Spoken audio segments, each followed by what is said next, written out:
रात में मार देते थे। ये वही तो धरती है। बिल्कुल। तो नंगे पैर निकले राम जी। हम लोग क्या करें? हम लोग संघर्ष नहीं करेंगे, गांव में नहीं जाएंगे, समाज नहीं बचेगा, परिवार नहीं बचेगा, क्षेत्र नहीं बचेगा, तो बुंदेलखंड नहीं बचेगा, तो भारत कैसे बच जाएगा?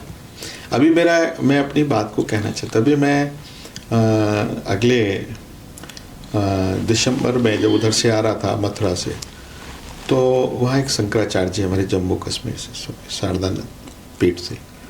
अरे उमेश जी, कभी उनको हम 96 में उस समय उनको यात्रा कराए हैं बुंदेलखंड की, तो मालूम क्या कहा अनिल जी उन्होंने?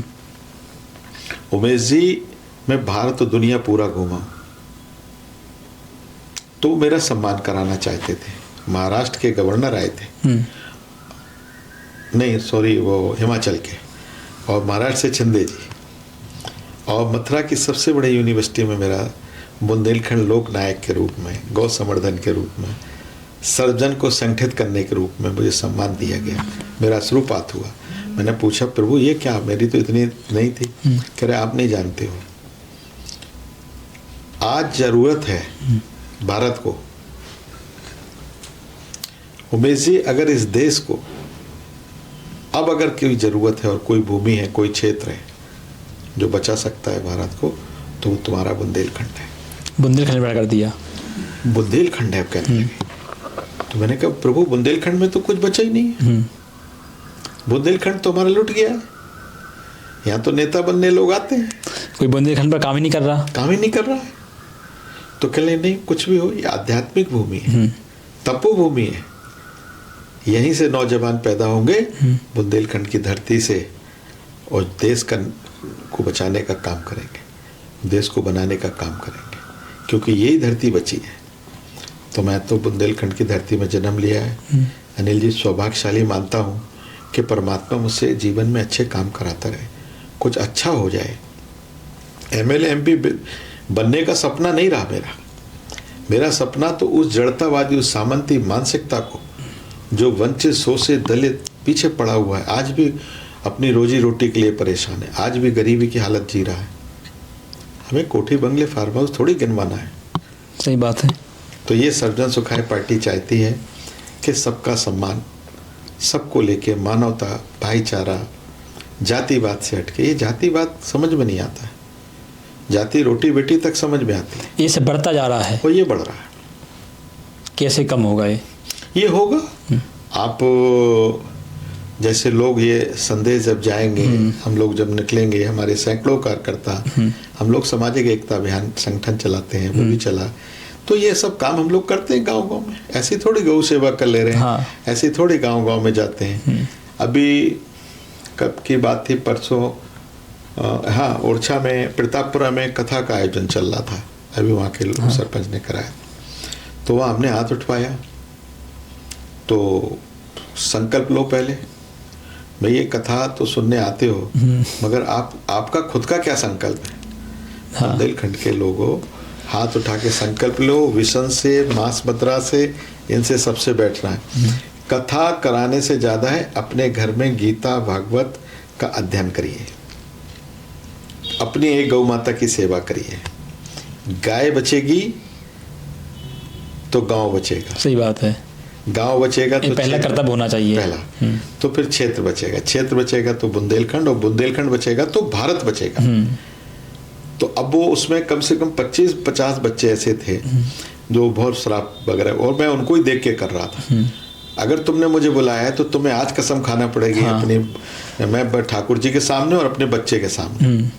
तो वो मैं आज जब आपके चैनल पे आ रहा था, वो 3 लोग मुझको उसमें से मिले, भाई साहब कहाँ जा रहे हैं? भैया कहने, भाई साहब 1 महीना होगा पी नहीं। अरे बेटा तुम्हें आशीर्वाद है, भगवान करे आने वाली पीढ़ी बचा। ये सब चीजें समाज में काम करना पड़ेगा। MLA MP क्या होता है? आप समाज को दे क्या रहे हैं? समाज अच्छे रास्तों पर जाए, नई पीढ़ी विषण मुक्त हो, हमारी गौ माता बचे, और गौशालाएं समस्याओं का समाधान नहीं है। गाय तो हर प्रत्येक व्यक्ति को, हर भारतवासी को एक गौ माता अपने घर पे रखना चाहिए।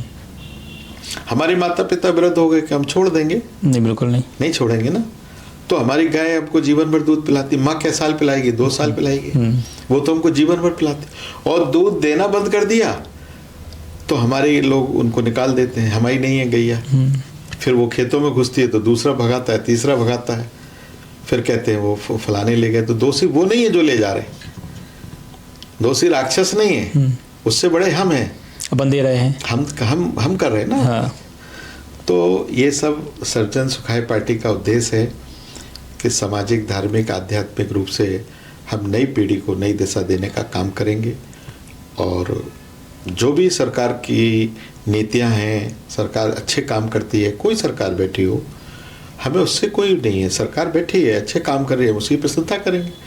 और कोई काम, उनके निर्णय, कोई नीति गलत होगी तो उसके खिलाफ हम शासन को अवगत कराएंगे। ये हमारी आपके अनुसार राजनीति का मतलब क्या होना चाहिए? सत्ता दल में बैठे नेता, उनको राजनीति कैसे करना चाहिए, और विपक्ष पार्टी बैठे दल नेता, उनको कैसे राजनीति करना चाहिए? देखिए, सत्ता क्या है? सत्ता में बैठा राजा, मुख्यमंत्री जिसको हम कहते हैं, वो एक जनता का विश्वास है। अब जो बैठा है उसका धर्म है कि वो अपना राष्ट्र धर्म निभाए, ना कि वो पार्टी धर्म निभाए। जब कुर्सी पे पार्टी जब तक है कुर्सी, मगर जब बैठेंगे तो फिर जो तुम्हारी पार्टी के चुनावी मैनिफेस्टो है, जो हमारा भारत का संविधान दिया हमको बाबा साहब ने, फिर वो है हमारा, जिससे देश चलेगा। हम इस मंच से उतर के ही तो धर्म और सबकी बात करेंगे, क्योंकि ये भारत की खूबी है। भारत एक खूबसूरत है जहाँ सभी धर्म है, मगर हम इस कुर्सी पे बैठे हैं तो हम संविधान की बात करेंगे। तो उस सत्ता पे बैठे हुए नेता का, राजा का दायित्व होता है कि अंतिम से अंतिम व्यक्ति की दुख सुख की उसको जानकारी होना चाहिए। और अगर वो नहीं जानकारी करता है तो विपक्ष का दायित्व होता है कि वर्तमान सरकार को अवगत कराए। बिल्कुल, ये दोनों एक दूसरे के पूरक हैं। सत्ता में है वो और विपक्ष में है वो। और आज जो सत्ता और विपक्ष एक दूसरे को फूटे आंख नहीं देखना चाहता है। अगर विपक्ष कुछ कह रहा है तो ये कहते हैं ये जातिवादी है, दुश्मन है, ये विरोधी है, बल्कि वो सही कह रहे हैं। वो कह रहे हैं क्या? अरे विपक्ष क्या, विपक्ष की भूमिका क्या होनी चाहिए? यही तो विपक्ष कह रहा है। और क्या चाहते हैं विपक्ष? कोई आपसे लड़ थोड़ी रहा, विपक्ष तो और आपका काम सरल कर रहा है कि आपको आईना दिखा रहा है कि आपने जो योजना बनाई है वो जनता तक नहीं जा रही है, इसका ये लाभ नहीं मिल रहा है, ये नुकसान हो रहा है, ये सरकार में बैठे हुए अधिकारी कर्मचारी आपकी बात को नहीं मान रहे हैं, जनता को लूट रहे हैं, ये विपक्ष आपको बता रहा है और आप उसको सुन नहीं रहे। तो मैं तो यही कहता हूँ, सरकार बनती हैं, सरकारें जो भी हो, उनको अपना राजधर्म निभाना चाहिए। और विपक्ष में जो लोग होते हैं उनको सदैव राज के हित में राजा को अवगत कराना चाहिए। ये दोनों का कर्तव्य बनता है। आप सुबह से कई गांव में निकलते हैं, तो गांव की जनता का आपके ऊपर कितना रुझान है? क्या जनता कहती है आपको मैदान में उतारने के लिए? हाँ, ये बड़ा लोगों में, मैंने चूंकि बड़ी बात हो जाएगी, और जो स्नेह प्रेम और जो भाव में, तो अगर बुंदेलखंड की जनता जो है ना, मैं बहुत भावुक व्यक्ति हूँ, वो जनता बहुत भोली है। ये तो सिर्फ एक काम कर ले, ये किसी की अपने बुंदेली में नहीं कहा कि भैया लाहौरी नोइया कहने है ना, आ गए नाई बे आ गए, माए बे आ गए, ऐसी नोइया है राजे ऐसी आए। हम तो ना ई लाने आए, खड़े हो गए थे तनक बिरादरी के आए लगत, नहीं तो हमें काय राजा लेने, हम तो जिंदगी भर के आपके। सही बात है। तो ये नाई नोई से हट जाए और अपने स्वाभिमान, अपने सम्मान वो देखे कि हमारा जो भाव है, हमारी जो भावनाएं हैं, उसका यहाँ नेताओं ने कितना दुरुपयोग किया है। हमारी भावनाओं से खेलते। तो मैं जब जाता हूँ तो लोगों से बात करता हूँ, नहीं भैया हम तो 30 साल से 28 साल से आपको देख रहे हैं, और अब तो चाहे कुछ भी हो, हम लोग तो चाहते हैं एक बार आपको कोई पद मिले, आपको मिले। हमने, हमारा पद तो आप हो, तुम लोग अपने को जागरूक कर लो। नेता कौन पैदा करता? नेता तो समाज पैदा करता। और हो क्या रहा है कि राजनीति 2 हाथों में चली गई। या तो बहुत बड़ा बाहुबली चुनाव लड़ने आएगा, या व्यापारी राजनीति कर रहा है। वर्तमान जो राजनीति का स्वरूप देखेंगे, मैं किसी की तरफ इंकित नहीं करता हूँ, मगर नंबर 1 के व्यापारी हैं। लगा दें आरटीआई, पता कर लें कितने व्यापार, कितनी प्रॉपर्टी, कितनी जमीन, कितनी जायदाद। मैं ढाबा कल चलाता था, आज मेरा ढाबा चल रहा है। 5 भाई हैं, एक घर है, एक चूल्हा, संगठित रहते हैं। मैं नेताओं को चैलेंज करता हूँ, कहाँ हो?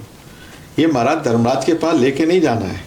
अगर जनता तुम्हें एमएलए बना रही, सांसद बना रही, मंत्री बना रही, तो इसका धर्म निभाओ। जनता हमारी बहुत भोली है और उसका छल उसके साथ हो रहा है।